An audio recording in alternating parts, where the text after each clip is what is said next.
A lot of people start a business to create more freedom, more time, more flexibility, and more money. But instead, they end up overworked, underpaid, and also overwhelmed. So how do you actually become the boss of your business instead of just feeling like it runs you? Today's guest has answers. That's all ahead on Money and a Good Life.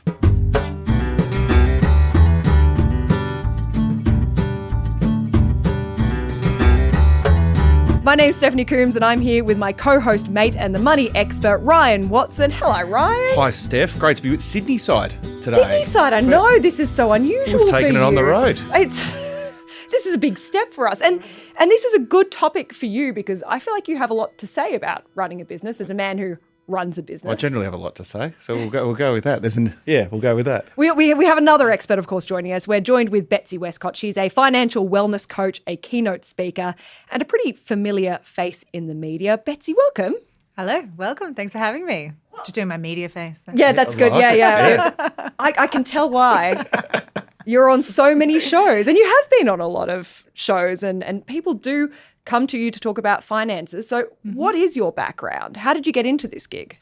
I fell into finance, truth be told. I wasn't a kid who grew up and thought, you know what, I'm going to become a banker. That sounds fun. But I'm so happy that I did because I love helping people understand and make the most out of their money. So I feel like I'm in the right place. But came up through the bank branches and then discovered the world of private banking, just quietly. Disneyland of banking, so much fun. Yeah. Disneyland of banking still sounds like, to be clear, a shit Disneyland. What made it so much fun? I think you're advising some of the wealthiest individuals and families, and you really get to become this trusted advisor who's, central to so many of their decisions. And that's fun. I love helping people. I love interesting things. I like solving problems. So for me, it was Disneyland. But, to be fair, probably I need to. Yeah, it's not like a haunted house roller coaster, though, is it? Not. But it does make me think of a lot of eccentric people.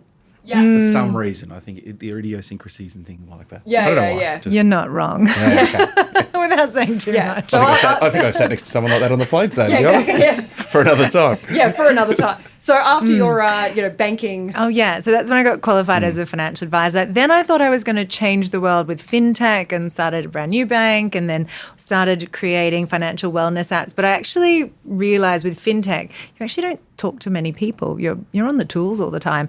So I started a side hustle as a financial coach. I was really fascinated around how our psychology and mindset actually drives our financial outcomes. So got some qualifications in that area.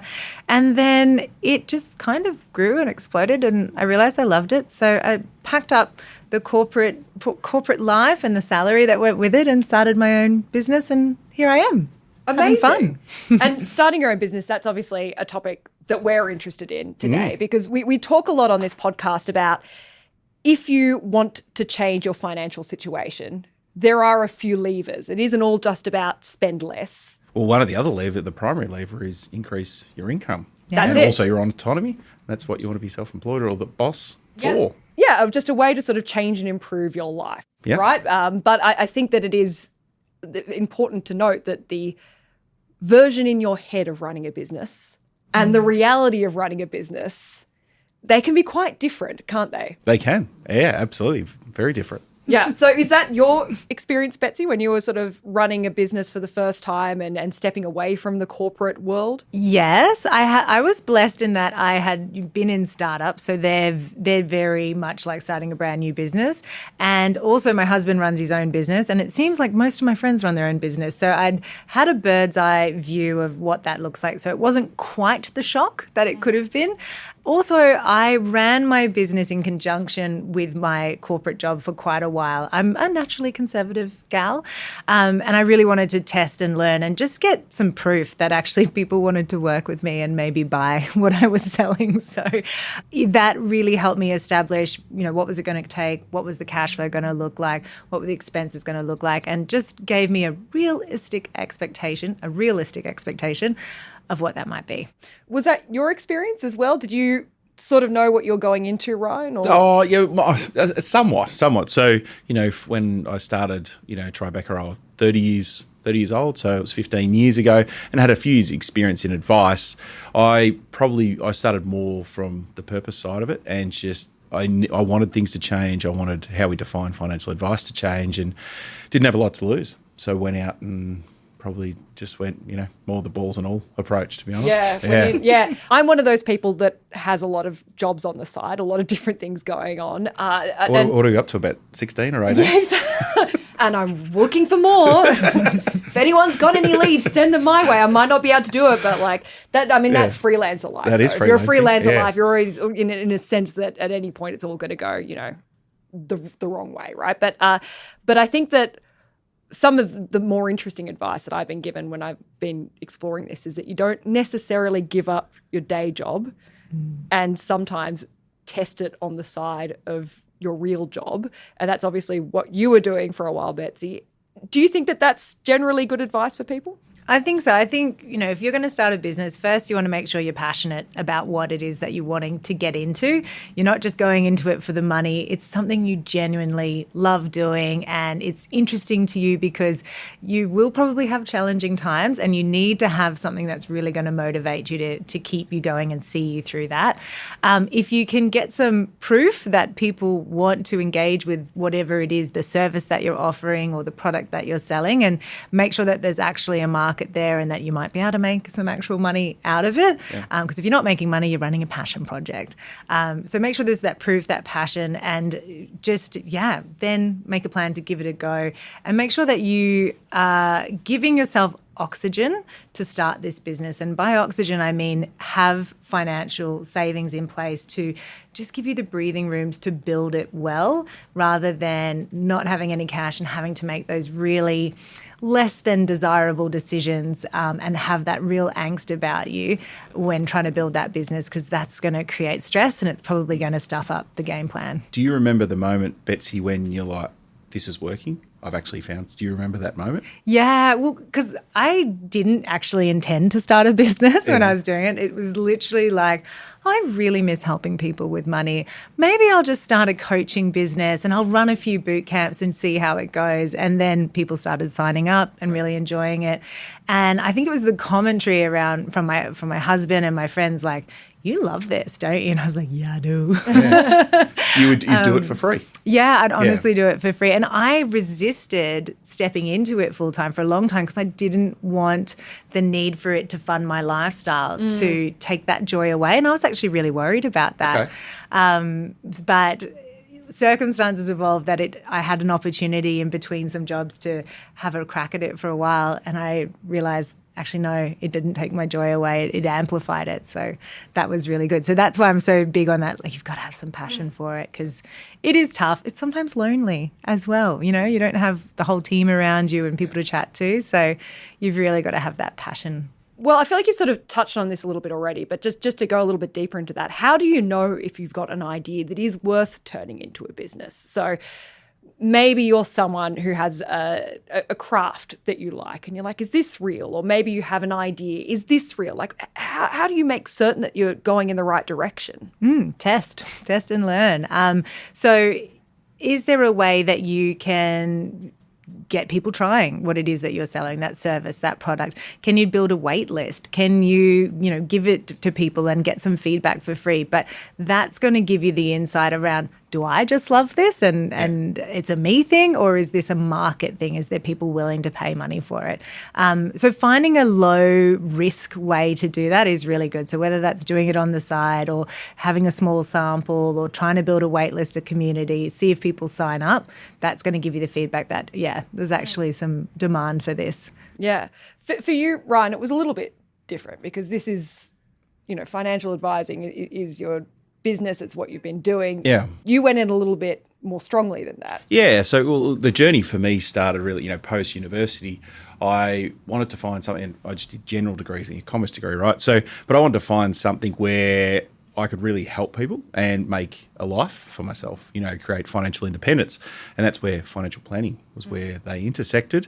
The real drive and still the passion today for me around financial planning is it has to be about the person first and what do they want from their life, short, medium and long term. And then how do we build, in part, the most simple financial strategy so that they can understand it and we can help them execute it. That's it. For us, it's not products, it's not the underlying investment. It's the people first and helping them demystify what's really important to them. And we've talked about this a lot on this podcast, Steph. Generally, family, friends, holidays, hobbies and experiences. And how can money enable that? Yeah. That's the key piece. Yeah, I do really like this idea, Betsy, of trying something a little bit after hours, because, I mean, for me, that's something that I've done in my own life. And if I'd gone all in on it, it would have been a mistake. So for me, as also we've talked about on this podcast a lot, a bit of a car nut, love cars. When I was in my full-time job, I was like, I would love to be doing more sort of car-related things. So I started my own car website on the side just to get free review cars, because because then you're just driving a new car every week, the best. But I did that for free for years, and it was so much fun doing it for free. But if I had gone all in, I would have been impoverished, firstly. Yeah. And it took about 2 years of me doing this for free till eventually. But I think the idea of if you have a side project that you're passionate about, sometimes the passion and the reality of it can be quite different, and the imaginative journey in your head versus the actual grind can be huge. Yeah. Yeah.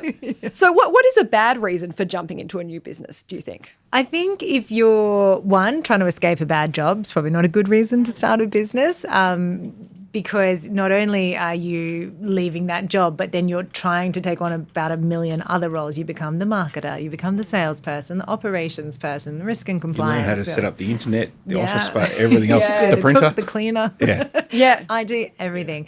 And that is a lot to contend with, and not a great reason to start a new business. The passion is going to fizzle when that happens.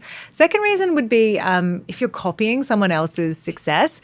Someone did something on the outside, it looks amazing. They're having all this success. They're not working very much. I want that too. You have no idea, what were the resources that they had, what networks were involved, how much money they invested. And to replicate that can be really challenging, particularly, again, if it's not something that you know or you're passionate about. So that's kind of like the third one. And then the one that I think a lot of people fall into is, I want to control my time and I don't want to work too hard, so I'm going to start a business, the whole 4-hour work week philosophy. That's the 4-hour work week. That man sold a lie. Yeah. He sold a lot of books, though, didn't he? He did, yeah. I mean, look, Did he he's sell doing a lot? 4 hours. Was it self-fulfilling? Yeah. Yeah, for him, maybe. Yeah. It was his version of cars. Yeah. But I think, look, business that can give you a lot of agency over your time. It can give you a lot of freedom. You don't have to ask permission to take time off. But typically, there's going to be a big upfront investment in building something that can really grow and scale before you get to enjoy that upside. You almost generally go backwards before you go forwards, Betsy. So whether that's financial, time or otherwise, even emotional investment. Yeah. I liken it to having a kid. It's a bit like with a baby, with a business. In the beginning, they are really dependent on you. They need lots of attention. They need to be fed new ideas, resources all the time. If you do that well in the beginning, at some point it grows up and it becomes a little bit more independent, and you do get that time back and you do get a lot of joy back. But highly dependent. It's all about the nurture. Yeah. It's all about the nurture. I like the idea of not copying someone else's business as well, because if you're on social media a lot, you will eventually come across someone who is selling the idea or the dream of how, all you have to do is set up this drop shipping company or whatever and just buy my resources. So I'm only on LinkedIn, so I'm learning as we go here. Oh yeah, it's like I'm not on social media. It's this whole subgenre of grifters, like grifters on grifters, and I think that the idea of I fly business class everywhere and you can do this too. I think running your own business can be so rewarding, but that is just not how it is for most people. Correct. Yeah, and I interestingly coach a lot of people with those personas, and I've looked under the hood and, there's a lot of income coming in, but it's not always as it appears. So, a healthy dose of skepticism is a good thing. Yeah, absolutely. With social media, that is. It's especially as well when they're using the view of success to sell something to you. It's like, I don't think anyone who is very, very rich is necessarily going to be giving away their secrets. Like they are their own marketing to sell you a product often, those social media accounts. So what I'm hearing is substance. Substance very important. And also solving problems for people. Yeah. So if there's a common problem, you can solve it for many. That's a big help. And something I think is very relevant to what you and do for your clients, Ryan, is that these ideas of success, often we don't stop to think, what's our idea of success? And so we look for these external metrics like, oh, they're flying business class. Oh, they've got the new Chloe handbag. Oh, they're driving a Mercedes. And those things are nice by all means. Like, I'm not hating on them, but is it what makes you feel joy? Is it what makes you feel like you've got purpose in your life? They could be, but quite often when you really drill down to it, it's not those things. And the importance of articulating them will absolutely set you free and have you enjoying a really rich life. And fair to say, they're generally not, because someone's always got better. But if you're happy in yourself and understand what makes you happy, then that's all in your control. The noise dials down. Yeah. So good. Yeah, there's always a bigger fish in the pond, I think. What are some of the biggest reasons you've seen that people end up overworked or underpaid or stressed if they're running their own business? I think often they let their business run them and not the other way around. I genuinely was having this exact conversation with a friend recently.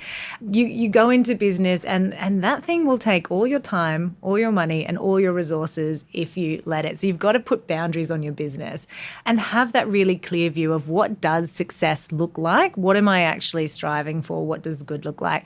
And then a plan and systems to actually get you there. And most of us are we fall into it because we love it. We have some success. We can see money coming through, but we're not really dialed into those numbers. And if you're not dialed into the numbers on your business, you are running a passion project, not a business. So one of the biggest shifts I can see is when people actually start treating their business like it's a business, get clear on what they want to achieve, have a plan to track it and actually systemize that success. And with that not only brings better financial success, but a lot more ease and grace in your business. You're not just like manically hustling and chasing every lead.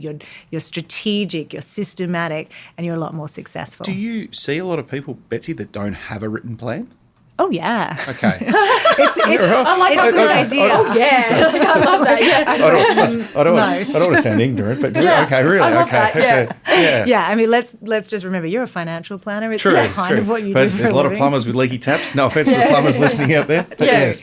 True. No, all the time, because we love what we do. We're having some sort of success. We can feel the traction. It's so easy to get busy doing and just thinking, I just need to do more, so much more. Hustle, hustle, hustle. It is a recipe for burnout. And, for example, I worked with a lady recently. She was a sleep coach for babies. Endless market there. Yeah, Just new ones every day coming through. Babies and pets. Yeah, that's it. And she was having a lot of success, but she was hustling and just, churning the wheels a lot. And when we sat down, and she had a great business, great TikTok, social media engagement, all of that. And we mapped out like, okay, how much do you actually want to earn? What, based on the price of your services, how much do you need to sell? Where does that compare to now? And we also wanted to put in like breaks for her. She's got little kids. She also just likes to enjoy life, like power to her, me too. Yeah. So we mapped out, how can she work a 40-week year, have 12 weeks off a year and hit those income targets? We mapped it out. She was like, holy guacamole, I can do that. And I was like, yeah, girlfriend. So starting with the goal in mind, then building a strategy to the tactics. Yeah, exactly. And when you break it down, because when she first set that income goal, she's like, oh, that feels big. Break it down, though, so achievable. She's like, I can do double that. And I was like, let's just do one, okay? What I like with that structure too, Betsy, it really allows people to understand their value as opposed to potentially that being dictated to them by their customers. Yeah, good point. Yeah. I also, the idea of the hustle culture, it's such a bad, I think it's such a bad toxic part of the world that, we've all got the same 24 hours and I wake up at 3 a.m. and like this sort of competition to make yourself miserable, like who punishes themselves the hardest and the longest. And, as you sort of said, like to what point? Yeah. Like why? Like who's what it for? who's it for? Like what do you, and like do you win a prize when you die? Like you really suffered the most for your business? Like why are you doing it? Well, dare we say, it's not the good life, it's beating somebody else as opposed to understanding that's what Tribeca's all about, understanding what your good life actually looks like and then looking to execute that as opposed to just trying to beat the person next to it. It's funny you say this, like when you read in the papers on the weekend and you've got the executive, and I always just look because I reckon the next week that person's going to get up 5 minutes earlier and then you're going to eat that bit cleaner and they're going to exercise. They're going to exercise 14 times a week. I'm like, how early could this person get up this week? Yeah, and it's like they're not going to go to sleep. In future, they're not going to go to sleep. They won't. That's what they're moving towards. But this idea that like, oh, you've got to be up at 3 in the morning. It's like maybe some people are productive at night. If I don't get 8 hours, I'm terrible. Yeah, exactly. Yeah, it is. And so this idea that you have to sacrifice your sleep and everything goes towards the business. And again, why? Yeah, and my heroes in life, the mentors that I look up to, are the ones that have really rich relationships. They do really cool work, really purposeful work. A lot of them are very financially independent. But they're not like up hustling and chasing stuff. They're very strategic, deliberate, and they've got balance. And I'm like, yeah, give me that. I was reading about one from Silicon Valley. I can't remember, he runs a big tech company, but 5 o'clock every Tuesday, he's out because that's his date night with his wife, and he's done it for 25 years. And his biggest success is his marriage. Yeah, great. But like they're non-negotiable, and we're all sitting here going, because that's like that is an important part of your life. How cool is that? And I always look at the people when you're in the office after hours and there are people who are like, oh, I was here till 8 o'clock or 9 o'clock. I look at them and I'm like, work better. Yeah. You know, like, it's like, what are you doing? It's like, I reckon, like, I don't think anyone's really productive 8 hours a day in reality. Well, it's funny you say that because this would be 20 years ago now. Remember that shop, the Body Shop? Yeah. They used to dim the lights after 5:30. Yeah. So they were pushing, 25 years ago, they were trying to get people out of the office. They recognised it then. Yeah, it is. Because, like, if you have 8 hours is a lot of time in a day. If your working day is stretching well beyond that, what are you doing? Is it, Betsy, is it 4, 5 or 6 quality work hours a day? I think so. And like, something like that. Since I don't think you need to become a parent for this reality to happen, or realization to happen. But certainly I've noticed like I don't have that 8 hours anymore, but I still want to get a lot done. And I am so efficient during the workday. I only need 4 hours. I'm like, bam, here we go. Perfect. But when I think back to my corporate days, there was so much faff. Like there was the water cooler chat, and then we go for a coffee, and then you go to the gym and have a lunch. The people downstairs having a coffee at 11:15. Yeah, I'm like, are you supposed to be working? Yeah. Ryan Boy's like, oh, you know, why is everyone in the coffee shop? I don't know, having a yarn. Yeah, it's like 11:15. So Steph, get in the office. Yeah. Whereas, you know, I've found sometimes in my various corporate jobs that the people who seem to be there the longest have the least amount to do. And so there's that anxiety and the perception of being busy is sort of, and again, one day we're all going to be dead. Yeah. And that's a silly way to spend life. As opposed to valuing value and being effective. Yeah, I know. But Maximum value, I genuinely minimum think that is starting to turn in the world. Okay. That this idea of presenteeism where you just have to be seen to be there, I feel this huge groundswell against that. It's certainly across millennials and younger, and I think that some of the older generations are a little bit. Well, that's why we're an advocate for the 4-day work week at Tribeca. Absolutely. Wednesdays off. Yeah, which I think is such a good thing, and you know, work from home and people really fighting for the right to work from home in a lot of industries, because the idea that you just have to be seen to be productive is, let's just start judging people on their work on their work output. Yeah, the work from home one I don't really understand. Obviously, we've got a tribe of 30, so it's not 30,000, but you either trust the people you work with or you don't. And these days, it's not hard to get enough data to understand if things are working or they're not. So probably for another time, Steph. For another time, I know. Yeah, we could all of us talk about this a lot. I can tell we're all on the same page.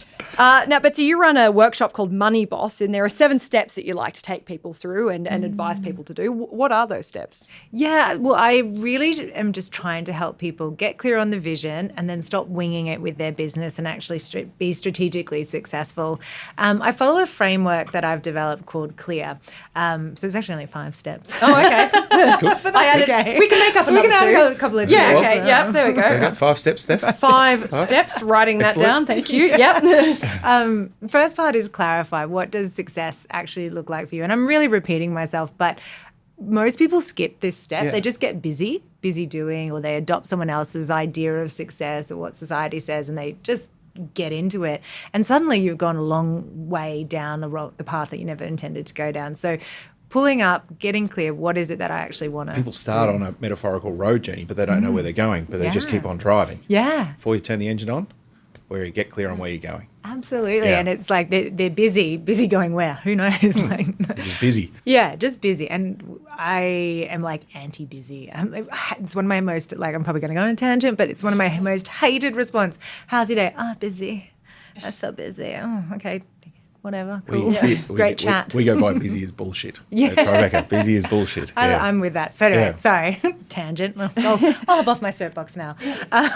Second thing is liberate. So a lot of us have these beliefs around money, that these rules around money, and they're running how we show up, how we make decisions, what we give ourselves permission to have and to enjoy.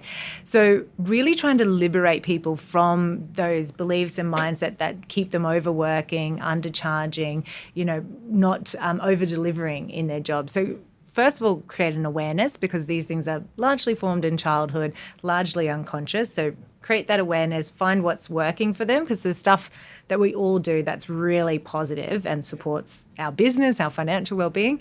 But the stuff that's tripping you up, that's sabotaging your success, let's liberate you. So things like fear of success, fear of failure, am I worthy, Yeah. am I enough? Things like the real core.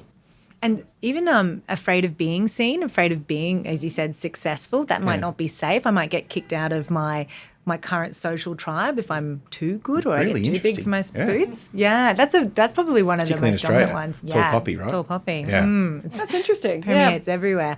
And then the second thing is envision. So like actually map out the game plan. So we've got what we want. How are we actually going to get there? Align the way you run your business, you organize your money, the decisions you make to get you there. And then realize is around, let's track and measure and take that action to make sure we're making progress and realize it as your reality and enjoy it. I think so.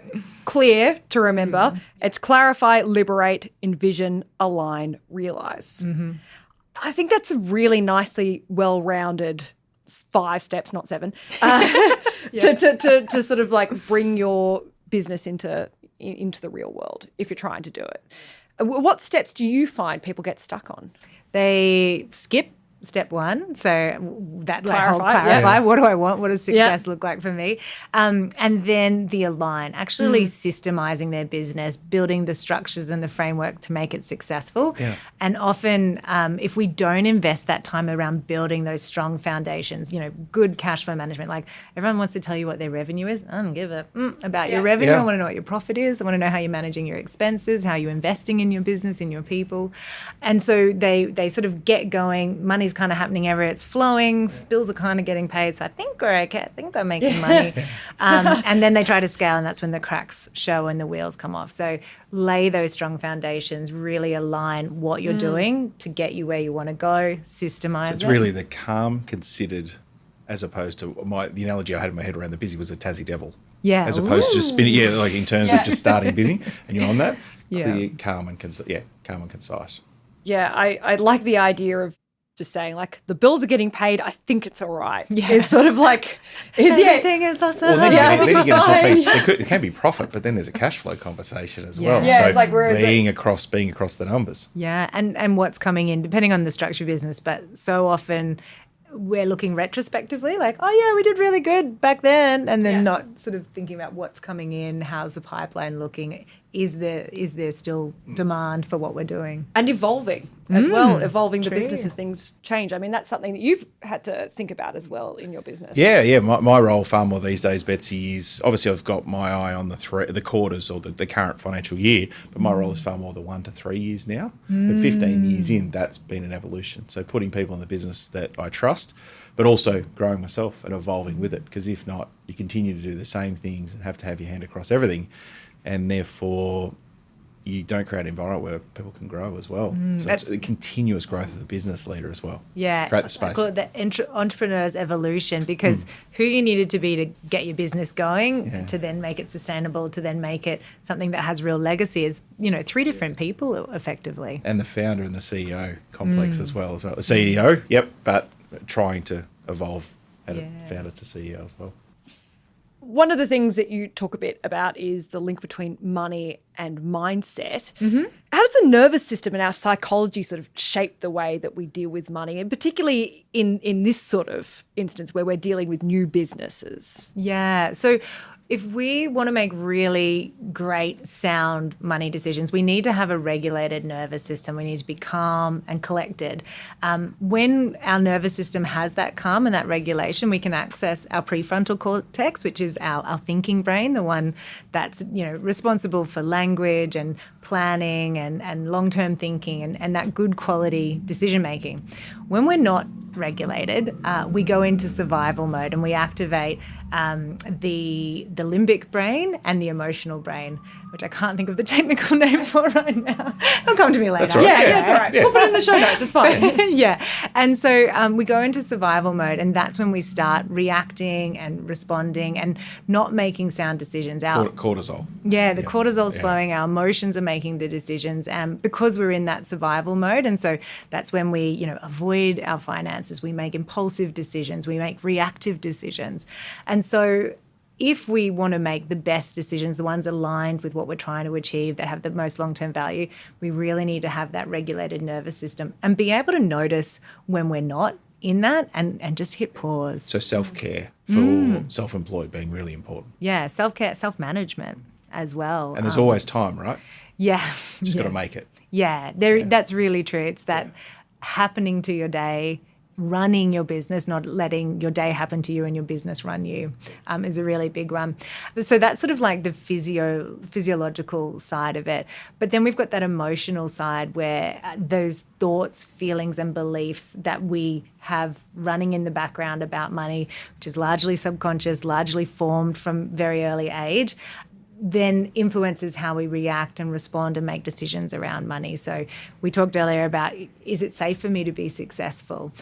Am I worthy to charge this much? And so on and so forth. So having that awareness of what are those invisible rules and how might they be serving or sabotaging you in your business as well. There's so much to think about.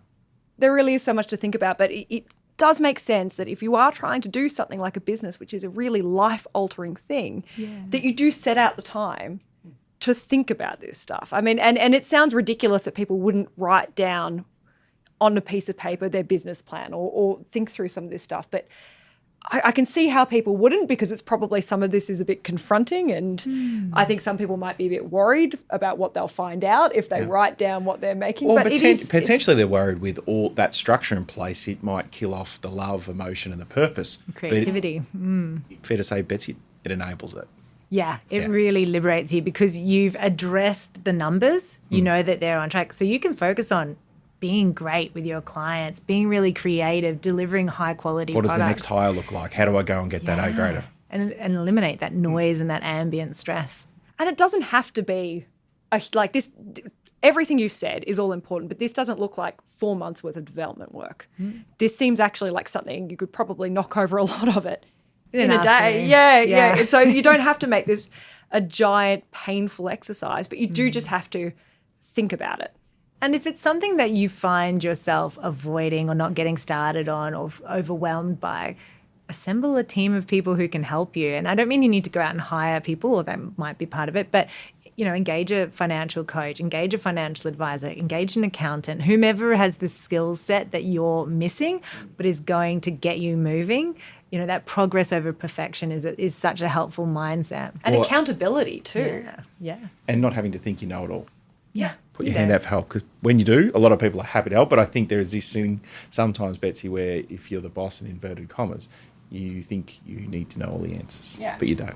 But if I was trying to get really fit and do like a weightlifting competition or something, the first thing I would do is go to a coach because they would know stuff that I wouldn't. That's the whole point. But the idea of coaching, big in fitness, big in sport, but it hasn't necessarily, I know it's coming through on business. I know business coaches are a thing, but it's not bad to just talk to people who might have experience that you don't, to try and just plug those holes and just be accountable.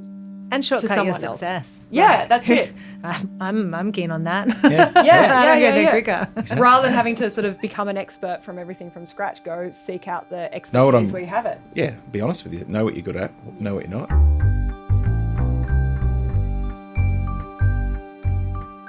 Betsy, thank you so much. Really appreciate that. You've so generously shared a lot of your money boss tips.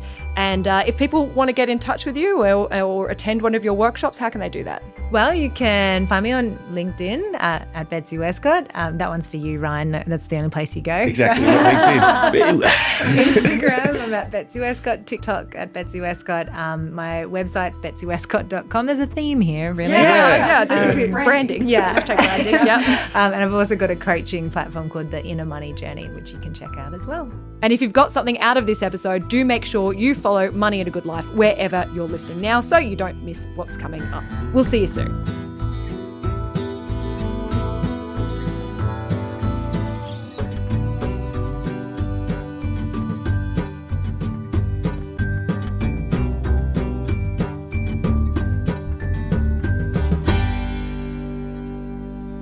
Advice given in this podcast is general in nature and is not intended to influence decisions about investing or financial products.